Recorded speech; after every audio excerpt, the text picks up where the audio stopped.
오늘은 9월 마지막 주일입니다. 우리가 계시록의 말씀을 해석할 때 세 가지 관점으로 해석을 할 수 있습니다. 1차적으로는 계시록의 말씀을 가장 처음에 들었던 과거의 로마 시대에 핍박받는 초대교회 성도들에게 적용하는 과거 지향적인 관점에서 바라볼 수 있습니다. 또한 2차적으로는 오늘날 고난받는 우리들에게 적용하여 묵상하는 현재 지향적인 관점으로도 해석할 수 있고요. 3차적으로는 마지막 날에 주님께 심판을 받는 성도들에게 이 계시록의 말씀을 적용하여 해석할 수 있는 미래 지향적인 관점이 있는 것입니다. 하나님의 말씀은 우리가 히브리서에도 나와 있지만 어제나 오늘이나 영원토록 동일하고 변함이 없는 살아계신 말씀이기 때문에 과거와 현재와 미래에 합당하게 적용하여 해석을 해야 합니다. 그래서 우리가 계시록을 미래적인 관점으로만 해석을 요구하면 이해가 어려워요. 그러나 과거, 현재, 미래 함께 묵상하면 하나님의 뜻이 더 분명하게 우리에게 전해집니다.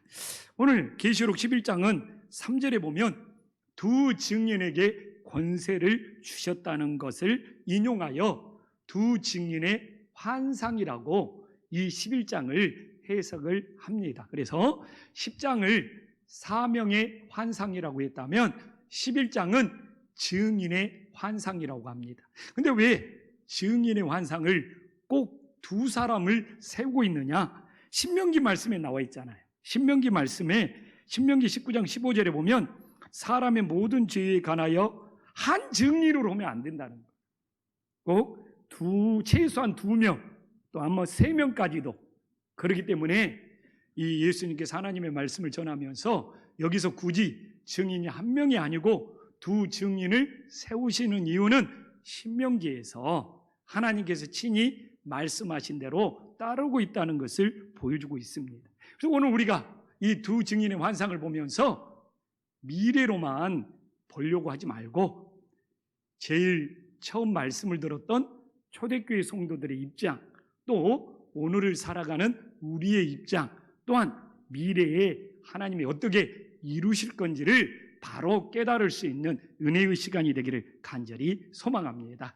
그래서 이 두 증인의 환상을 통하여 하나님이 전하는 뜻이 무엇인지 이제 구체적으로 나누면서 은혜 받기를 소망합니다. 그러면 오늘 제일 중요한 것은 우리 3절에 나와 있지만 하나님께서 왜 두 증인에게 하늘의 권세를 주시고 있느냐는 겁니다.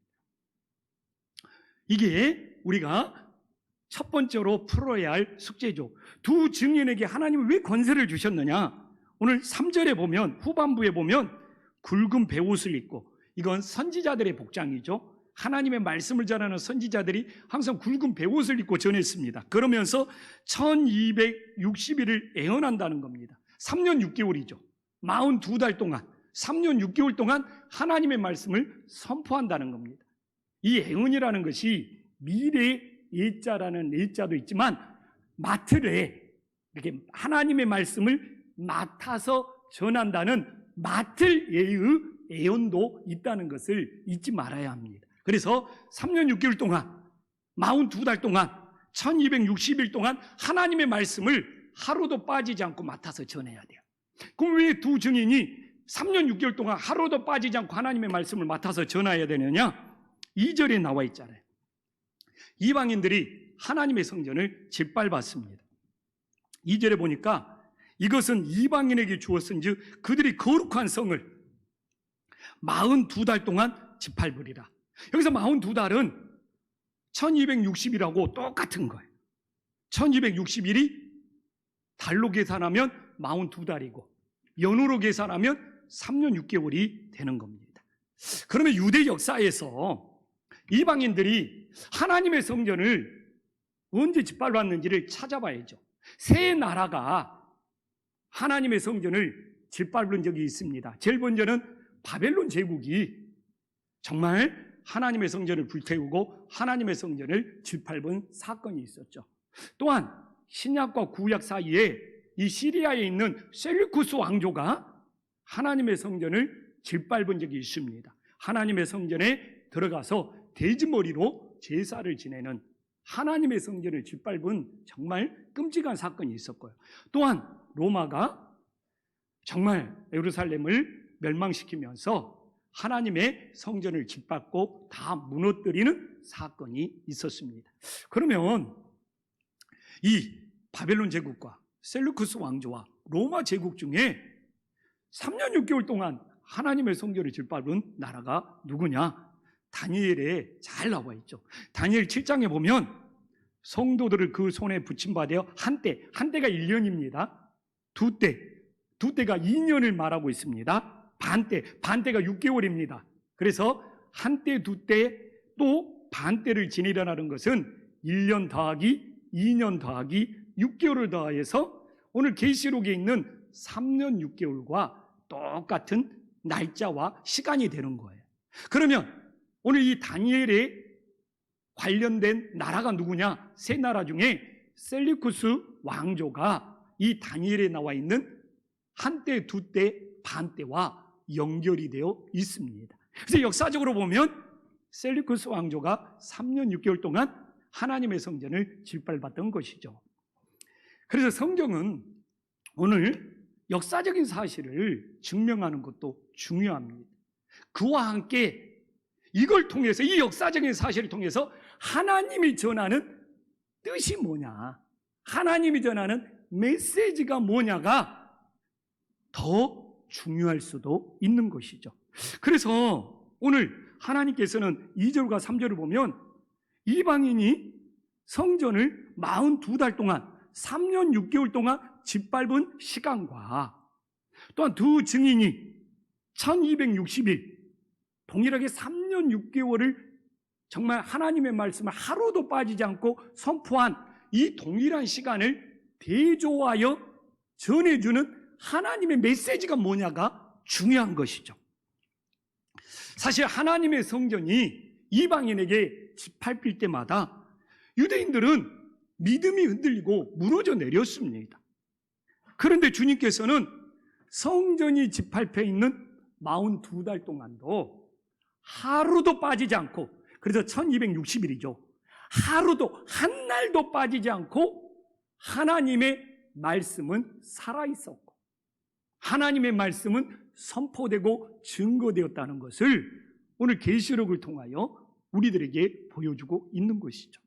그래서 그런 성전 같은 건물을 의지하는 믿음은 성전이 무너질 때 그들의 신앙도 함께 무너져 내렸지만 살아계신 하나님의 말씀을 의지하는 믿음은 끝까지 하나님이 붙잡아주고 지켜준다는 이 놀라운 메시지를 전하고 있음을 우리들이 다시 한번 깨달을 수 있기를 간절히 소망합니다. 그러면 이게 한번 제가 이제 과거와 현재와 미래로 한번 적응시켜 보겠습니다. 1차적으로 핍박받는 초대교회 성도들에게 적용하면 당시에 로마가 초대교회를 다 짓밟아 버렸지 않습니까? 예배도 드릴 수 없을 만큼 초대교회를 로마가 다 짓밟았음에도 불구하고 초대교회 성도들에게 하나님의 말씀은 살아 역사하고 있다는 겁니다. 그래서 로마의 핍박으로 성전은 짓밟혔지만 너희들이 살아계신 하나님의 말씀을 붙잡으면 핍박을 이겨내고 믿음을 지킬 수 있다는 이 놀라운 메시지를 전해주고 있는 거예요. 초대교회 성도들이 얼마나 위로받았겠습니까? 로마가 성전을 다 짓밟아버렸는데 알잖아요. 우리는 초대교회 성도들이 사자밥이 되고 막 불태워서 죽고 그러면서 모든 교회가 짓밟혔는데 그럴지라도 하나님의 말씀은 살아있다. 하루도 빠지지 않고 살아있는 하나님의 말씀을 의지할 때 하나님께서 그들을 붙잡아 주신다는 위로의 말씀이 되고 있음을 깨달으시기를 간절히 소망합니다. 2차적으로 오늘을 살아가는 우리에게 적용해 보겠습니다. 오늘날 코로나로 교회가 너무 힘듭니다. 그래서 교회가 어렵고 힘들다는 것이 뭐 여기저기 정말 들려오고 있습니다. 그래서 코로나 때문에 우리가 교회에 모여서 예배를 못 드리는 경우도 있습니다. 건물에 못 모이는 경우도 있습니다. 그럴지라도 초대교회처럼 하나님의 말씀은 살아서 매일매일 역사하고 있다는 것을 우리들이 다시 한번 믿을 수 있기를 간절히 소망합니다. 그래서 우리가 교회에 왔든지 못 왔든지 하나님의 말씀만큼은, 그것도 1260일 동안 하루도 빠지지 않고 살아서 역사하고 있기 때문에 우리들이 이 코로나 시기에 하나님의 말씀을 붙잡아야지 우리의 믿음을 지킬 수 있다는 겁니다. 또한 3차적으로 미래에 정말 마지막 때에 하나님의 심판 때도 동일한 거예요. 마지막 때가 되면 사단의 세력이, 어둠의 세력이 하나님의 교회를 다 짓밟고 파괴한다는 겁니다. 그러나 하나님의 말씀을 붙잡는 성도들은 하나님께서 그들을 지켜주고 구원해준다는 놀라운 역사가 있음을 믿으시기를 간절히 소망합니다. 그래서 사실 이 계시록 11장을 어렵다고 해요. 근데 왜 어렵냐? 미래적인 눈으로만 바라보려고, 앞으로 일어날 것은 그 시각으로만 바라보려고 하니까 이게 잘 가슴에 안 다가오는 거예요. 그러나 이 계시록을 처음 들었던 초대교회 성도들, 그리고 오늘날, 그리고 이렇게 미래를 동시에 볼 때 하나님의 뜻이 분명히 전해짐을 우리들이 다시 한번 기억할 수 있기를 간절히 소망합니다. 그러면 이제 이 두 증인이 권세를 받았잖아요. 하나님의 사명을 감당해야 되잖아요. 그래서 이 두 증인이 하나님의 사명을 어떻게 감당하고 있느냐가 오늘 12장에서 우리들에게 전해지는 중요한 메시지가 되는 것이죠. 이 두 증인이 하나님의 사명을 어떻게 감당하고 있느냐. 그럼 우리도 이 두 증인처럼 정말 믿음을 따라갈 때 이 시대의 영적 싸움에서 승리할 수 있기 때문에 그러는 것이죠. 제일 먼저 두 증인을 보면 4절에 나와 있지만 촛대와 감람나무 기름을 준비해야 된다는 거예요. 이 두 증인이 세상에서 빛을 비추려면 감람나무 기름을 통하여 촛대의 빛을 밝혀야 된다는 것이죠. 촛대만 있으면 안 됩니다. 감람나무 기름이 반드시 있어야 되는 것이죠. 또 감람나무 기름만 있으면 안 되죠. 촛대도 있어야 되는 것이죠. 그래서 감람나무에서 나오는 기름을 통하여 촛대의 빛을 밝힐 때에 정말 이 두 증인은 세상에서 하나님의 말씀을 증거하는 빛의 사명을 감당할 수 있는 것이죠. 어떻게 보면 예수님의 열천의 비유에서 등잔과 등잔에 기름을 준비해야 된다는 그 비유와 동일한 의미가 있는 것이죠. 그래서 우리는 촛대도 중요합니다. 왜냐하면 오늘 물과 컵이 있지만 그릇이니까 촛대가 우리 믿음을 담는 그릇. 그래서 촛대가 형식이지만 여기서 형식은 세상에 쓸데없는 형식이 아니라 신앙의 형식은 우리의 믿음을 담는 그릇이기 때문에 이것도 소중합니다. 그러나 신앙의 형식, 신앙의 그릇만 있으면 어떻게 됩니까? 안에 신앙의 내용이 있어야죠. 안에 말씀의 기름이 있어야죠. 그래서 촛대와 같은 신앙의 형식, 신앙의 그릇에 말씀의 기름을 담아야지만이 빛이 되는 역사가 일어남을 다시 한번 깨달으시기를 간절히 소망합니다. 그래서 오늘 코로나 시기에 우리들이 교회만 나오는 신앙의 형식만 있다면 우리들의 믿음을 잃어버릴 수 있는 거예요. 그래서 오늘 우리의 촛대, 신앙의 형식이 교회에 있든 집에 있든 감람나무 기름, 이 말씀의 기름이 있어야지 우리의 촛대가 있는 장소가 잠시 가정으로 바뀔지라도 감람나무에 기름이 있어야지, 이 말씀의 기름에 내용이 있어야지 우리의 믿음을 지킬 수 있음을 깨달으시기를 간절히 소망합니다. 그렇기 때문에 정말 우리는 신앙의 형식인 이 촛대에 말씀의 기름을 항상 준비하여 가정이든 세상이든 말씀을 증거하며 말씀의 빛을 비출 수 있는 하나님의 자녀들이 될 수 있기를 간절히 소망합니다. 또한 이 두 증인은 5절에 나와 있지만 주님의 말씀을 불같이 선포해야 돼. 불같은 하나님의 말씀을 선포해야 돼. 그래서 오늘 5절에 보면 만일 누구든지 그들을 해고자 하면 그들의 입에서 불이 나온다고 하고 있습니다. 근데 성경은 우리가 에레미야를 보면 잘 나와 있잖아요. 에레미야에는 뭐라고 나와 있습니까? 여호와의 말씀이니라 내 말이 불같이 아니하냐. 또 이렇게 방망이처럼 또 이렇게 깨트린다고 나와 있습니다. 그래서 이렇게 성경에서는 이렇게 주님께서 하나님의 자녀들이 이렇게 불같은 하나님의 말씀을 선포하게 된다는 겁니다. 근데 왜 하나님의 말씀을 선포할 때 불같은 말씀으로 선포를 하느냐? 모든 죄악을 불태운다는 겁니다. 그래서 오늘도 우리들이 하나님이 불같은 말씀을 선포할 때 우리들의 모든 죄악이 불태워지고 사라지는 놀라운 역사가 일어나기를 간절히 소망합니다. 근데 놀라운 것이 이 불같은 말씀으로 내 죄악을 태우지 못하면 네가 불같은 심판을 받게 되는 거예요.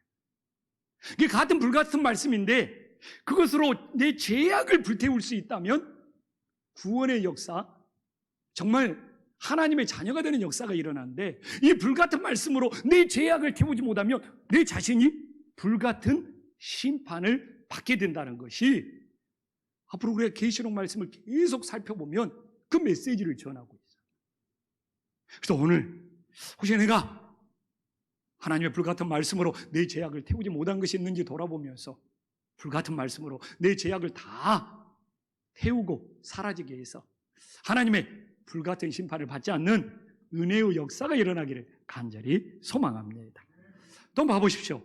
두 증인은 세상에서 영적 싸움을 감당해야 돼요. 그러면 세상에서 어떤 영적인 싸움을 감당해야 되느냐? 오늘 8절에 나오잖아요. 그 성은 영적으로 하면 소돔이라고 하고 애굽이라고도 하니 세상은 소돔과 같은 죄악과 애굽과 같은 죄악이 창고로고 있다는 거예요.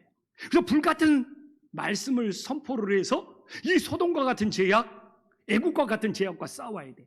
그러면 소돔과 같은 죄악은 무엇입니까? 바로 음란함이잖아요.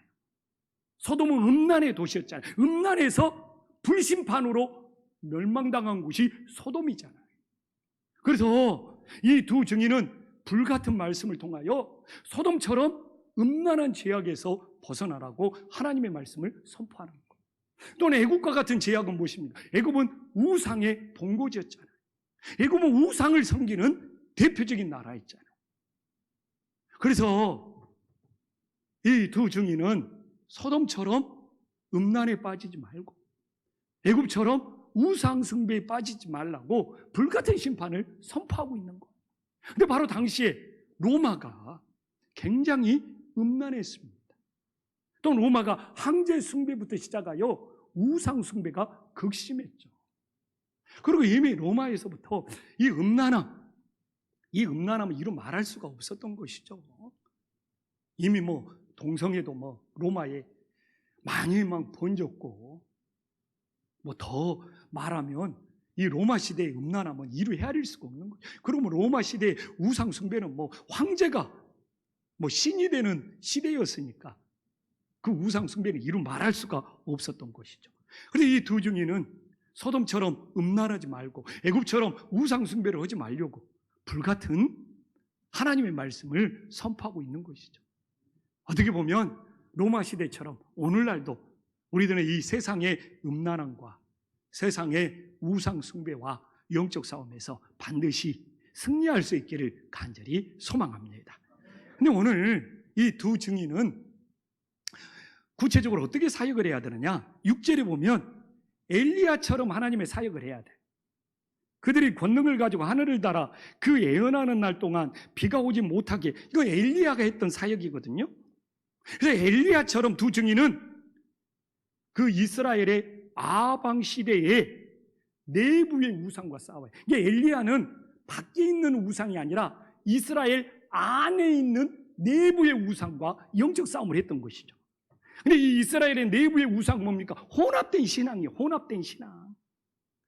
신앙이 혼합되잖아요. 영적인 침체에 빠집니다. 그래서 엘리야가 이스라엘 내부의 이 혼합된 신앙에 이 갈멜산에서 하늘에서 불이 내리게 오게 하여서 이 혼합된 신앙을 불태우고 죄로 만들어서 정말 영적으로 회복되는 놀라운 사건을 보여주고 있잖아요. 그래서 우리 교회가 이 코로나 시기에 외부에 뭐 탓을 할 수도 있지만 혹시 우리 내부에 우리 자신도 모르는 이 혼합된 신앙들은 없는지, 그래서 엘리야처럼 정말 말씀의 불로 모두 불태워서 버릴 수 있는 은혜의 역사가 일어나기를 간절히 소망합니다. 또 봐보십시오. 6절 후반부에 또 권능을 가지고 물을 피로 변하게 하고 아무 때든지 원하는 대로 여러 가지 재앙으로 땅을 치료도. 이건 모세의 사역이에요. 모세가 정말 이스라엘 백성들을 출애굽시킬 때 애굽 땅에 찾아가서 물을 피로 만들게 하고 10가지 재앙을 내렸다는 것을 잘 알고 있습니다. 그래서 이 두 증인은 정말 모세처럼 이제 세상에 있는 우상과 싸워야 돼요. 그렇기 때문에 엘리야는 이스라엘 안에 있는 내부의 혼합된 신앙과 싸웠다면 모세는 세상에 있는 정말 애굽의 우상과 싸워야 돼요. 근데 애굽에 있는 우상과 어떻게 싸워야 되느냐? 떠나야 돼요. 애굽에서 탈출해야 돼요. 애굽에서 벗어나야 돼요.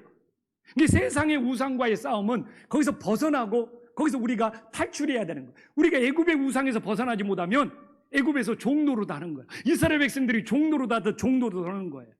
그래서 우리는 내부에 내 안에 있는 우상과 또 밖에 있는 우상과 싸우는 방법이 달라야 돼요. 내 안에 있는 우상, 우리 교회 안에 있는 우상은 엘리야처럼 혼합된 신앙을 말씀의 불로 다 태워서 버릴 수 있는 은혜의 역사가 있기를 간절히 소망합니다. 그러면 세상에 있는 우상, 세상에 있는 우상은 우리들이 거기서 벗어나야 돼요. 떠나야 돼요. 출애굽해야 됩니다. 탈출해야 되는 거예요. 거기서 못 벗어나면 계속 종노릇 하고 있는 거예요. 그래서 오늘 이 두 증인의 환상을 통하여 엘리야처럼 내부의 혼합된 신앙은 불태우고 이 모세처럼 세상에 있는 우상에서는 정말 어울리지 말고 휩쓸리지 말고 거기서 탈출하고 떠나서 거룩한 땅에 들어가라는 이 하나님의 놀라운 메시지를 우리 가슴에 새길 수 있기를 간절히 소망합니다. 그리고 이 두 증인이 이런 하나님의 놀라운 사명을 감당했는데 안타깝게도 그 두 증인은 죽음으로 순교하고 있음을 보여주고 있습니다. 가슴 아픈 일이죠. 7절에 보면 그들이 그 증언을 마칠 때 무정행으로부터 올라오는 짐승이 그들과 더불어 전쟁을 일으켜 그들을 이기고 그들을 죽였다고 합니다. 이 사단의 어두운 세력이 주님의 빛된 세력을 이긴 것처럼 보입니다.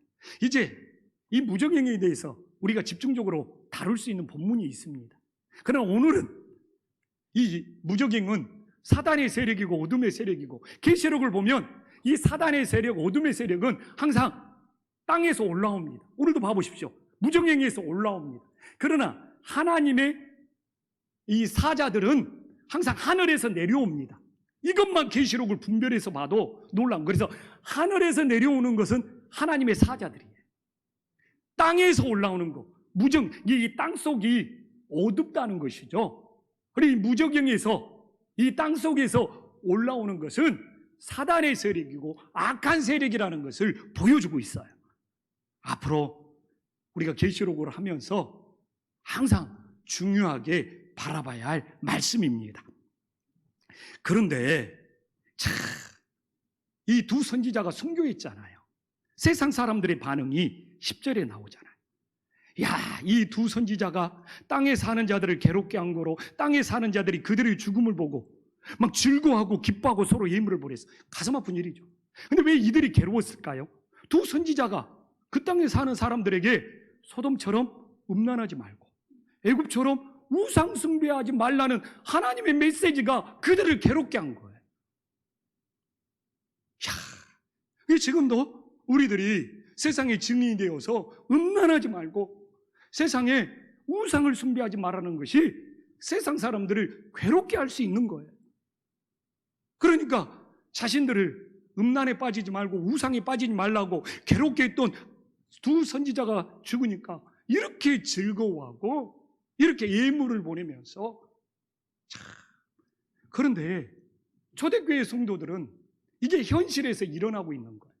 로마의 핍박을 받아 초대교회 성도들은 막 사자밥이 되고, 하나님의 말씀을 증거하다가 사자밥이 되고, 예수님을 끝까지 부인하지 않고 믿다가 막 불에 태워서 화형당하고, 그러니까 우상을 섬기고 음란한 이 땅의 로마 사람들이, 예수님 믿는 사람들이 불태워 죽고 사자밥이 되는 걸 보면서 원형 경기장에서 얼마나 희덕거리면서 막 즐거워하고,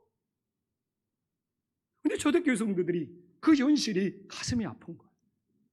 예수님을 믿다가 하나님의 말씀을 전하다가 우리는 불태워 죽고 사자밥이 되고, 근데 그걸 구경하는, 여기 구경이 나오잖아요. 로마 사람들은 그걸 구경하다가 자기들끼리 막 즐거워서 막, 이런 현실이 초대교회 성도들을 너무 가슴 아파하게 하고 비참하게 만든 거예요. 그래서 요한이 이 계시록의 말씀을 전하면서 초대교회 성도들의 신앙을 붙잡아줘야 돼요. 지금 현실이 예수님을 믿는 사람들이 말씀을 전하다가 순교하고 죽었는데, 세상 사람들은 즐거워하는 이 상황 속에서 어떻게 이 초대교회 성도들의 믿음을 지켜줄 건가? 이게 계시록을 기록한 아주 중요한 목적이 되는 거예요. 그래서 이 11장이 그렇게 중요합니다. 그래서 실제로 초대교회 성도들은 로마의 핍박 속에 많은 사람들이 순교해가지고 정말 어찌할 바를 몰랐는데, 실제로 이 계시록 11장의 말씀을 붙잡고 끝까지 믿음을 지킬 수 있었다고 그래요. 바로 오늘 12절에 보면 부활의 소망을 주고 있는 거예요. 세상에서 죽음으로 끝나는 것이 아니라 영생이 있음을 전해주고 있어요. 하늘로부터 큰 음성이 있어 이리로 올라오라 함을 그들이 듣고 구름을 타고 하늘로 올라가, 부활의 소망으로 로마의 핍박을 견디고 이겨내는 거예요. 근데 이게 예수님이 하늘로 승천하는 모습과 똑같은 말씀입니다. 이게 마태복음에도 나와 있고 누가복음에도 나와 있고 사도행전 1장에도 나와 있어요. 근데 왜 예수님이 하늘로 승천하는 똑같은 말씀을 기록하고 있느냐? 예수님만 부활하는 것이 아니라 예수님을 믿는 제자들도, 예수님을 끝까지 따르는 성도들도 예수님과 똑같이 부활할 수 있다는 것을 증거해 주는 거예요. 이게 그럴 수 있잖아. 예수님은 부활했는데 우리는 어떻게 되느냐? 너희들도 예수님이 부활 승천한 것처럼 하나님께서 끝까지 예수님을 따르면 이런 놀라운 부활의 역사가 일어나서 하나님 나라의 천국에 들어갈 수 있다는 것을 증거해 주는 거예요. 그러니까 초대교회 성도님들이 좌절과 낙심에 빠졌다가 이 계시록의 말씀을 듣고 끝까지 로마의 핍박을 견디고 믿음을 지키는, 이게 실제 역사 속에서도 초대교회 신앙을 지키게 한 최고의 말씀이 이 계시록이라고 그래요. 그러니까 이 계시록을 미래의 관점으로만 봐버리면 어떻게 됩니까? 하나님의 말씀은 어제도 동일하게 역사하고 오늘날도 동일하게 역사하고 미래도 동일하게 역사하는데, 어제 역사했던 하나님의 말씀, 오늘날 역사하는 하나님의 말씀은 보지도 않고 미래로만 보면 안 된다는 것이죠. 그래서 우리가 계시록을 바르게 해석하지 못하는 경우가 많다는 것이죠. 그래서 이 말씀은 1차적으로는 초대교회 성도들이 로마의 핍박 속에서도 막 순교하는 그 현실 속에서도 부활의 소망을 붙잡고 끝까지 믿음을 지키게 했던 것이 이 계시록 11장의 말씀이라는 것이 실제 교회 역사 속에 나와 있어요. 근데 더 놀라운 것은 오늘 11절의 말씀을 보면 창세기 2장 7절에 생기와 연결되고 있어요. 함께 봐볼까요? 이들이 부활하는 이유는 생기를 불어넣었기 때문에 그렇습니다.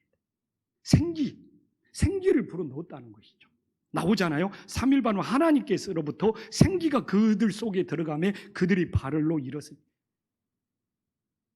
근데 이 생기는 하나님의 세상을 창조하고 흙으로 인간을 만들어서 창세기 2장 7절에 사람을 지으시고 생기를 불어넣으신 것과 똑같은 거예요. 그러니까 이 초대교회 성도들이 너무 하나님의 은혜가 큰 거예요. 다 알고 있을 거 아니에요. 하나님이 사람을 창조하고 생기를 불어넣어 주신 그 하나님께서 오늘 이렇게 순교한 두 증인에게도 동일한 생기를 불어넣어서 부활하고 일어서게 만든다는 이 사실에 너무너무 하나님의 큰 은혜를 받는 거예요. 저도 은혜 받는데, 성경을 시작하는 창세기부터 이 성경이 끝나는 이 계시록에 생기를 주시는 분이 누구냐 이거예요. 생명의 주관자가 누구냐 이거예요. 인간의 생명을 붙잡고 생기를 주시는 분이 오직 우리 하나님이 되신다는 것을, 이 증거하는 놀라운 사실을 우리들이 반드시 붙잡을 수 있기를 간절히 소망합니다. 그래서 초대교회 성도들이 사실 두렵고 무서웠어요. 그러나 내 생명을 붙잡고 내 생기를 주시는 분이 우리 주님이 되심을 알고 초대교회 성도들이 자신의 생명을 주님께 맡기기 시작하는 거예요. 내 생명을 주님께 맡기고 하나님의 말씀을 붙잡고 이 영적 싸움에서 승리하는 거예요. 보니까 이 OECD 국가 중에 코로나에 가장 공포심을 느끼는 나라가 대한민국이라는 사실을 우리는 잘 알고 있습니다. 이런 현실 속에서도 정말 생기를 주시는 생명의 주관자가 누구냐? 매일매일 우리의 생명을 붙잡고 있는 분이 누구냐? 정말 우리 믿는 사람들은 이런 이 신앙의 시각이 필요하지 않겠습니까? 오늘 아침에도 눈을 뜨고 생기를 불어넣으신 분이 우리 주 하나님이라는 것을 믿는다. 우리가 정말 내 인생, 내 생명 주님께 맡길 수 있지 않습니까?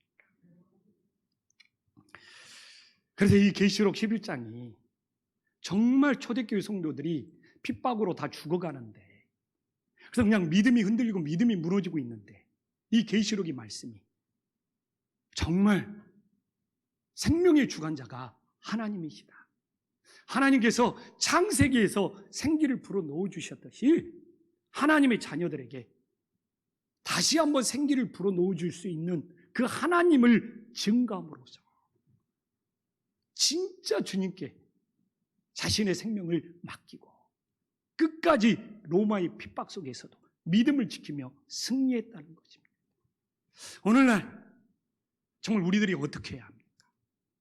오늘날 코로나보다도 앞으로 더 무서운 전염병이 생길지라도 우리의 생명의 주관자가 우리 주님이심을 믿고 우리의 생명을 주님께 맡기고 우리는 끝까지 하나님의 말씀을 붙잡고 하나님의 말씀이 살아있음을 믿고 승리하는 주님의 자녀들이 될 수 있기를 간절히 소망합니다.